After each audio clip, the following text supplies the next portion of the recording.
ମାତାଲଙ୍କ ଉନ୍ମତ୍ତ କାଣ୍ଡ। ବୋତଲଭୁସି ହତ୍ୟା ଉଦ୍ୟମ 3 ଗିରଫ। ମଦ ବୋତଲଭୁସି ହତ୍ୟା ଉଦ୍ୟମ ଅଭିଯୋଗରେ ଭରତପୁର ଥାନା ପୁଲିସ 3 ଜଣଙ୍କୁ ଗିରଫ କରିଛି।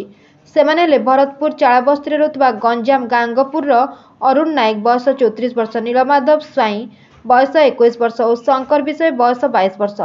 ପୁଲିସ ଆକ୍ରମଣରେ ବ୍ୟବହୃତ ଭଙ୍ଗା ମଦ ବୋତଲ ଜବତ କରିଛି। ଅଙ୍କେଶ କୁମାର ନାମକ ଜଣେ ଯୁବକ ତାଙ୍କର 2 ସାଙ୍ଗଙ୍କ ସହ ଷ୍ଟୁଡିଓ ଛକ ମଦ ଦୋକାନ ସମ୍ମୁଖରେ ବସି ଗପସପ ହେଉଥିଲେ। ଅଭିଯୁକ୍ତମାନେ ସେଠାରେ ପହଞ୍ଚି ଗାଳିଗୁଲଜ କରିଥିଲେ। ଅଙ୍କେଶଙ୍କ ସାଙ୍ଗ ପ୍ରତିବାଦ କରିବାରୁ ମାତାଲ ଅବସ୍ଥାରେ ଥିବା ଅରୁଣ, ଶଙ୍କର ଓ ନୀଳମାଧବ ମଦ ବୋତଲ ଭାଙ୍ଗି ସେମାନଙ୍କୁ ଆକ୍ରମଣ କରିଥିଲେ। ଏଥିରେ ଅଙ୍କେଶ ଓ ତାଙ୍କ ସାଙ୍ଗ ଗୁରୁତର ହୋଇଥିଲେ। ପୁଲିସ ପହଞ୍ଚିଯିବାରୁ ଆକ୍ରମଣକାରୀମାନେ ଫେରାର ହୋଇ ଯାଇଥିଲେ।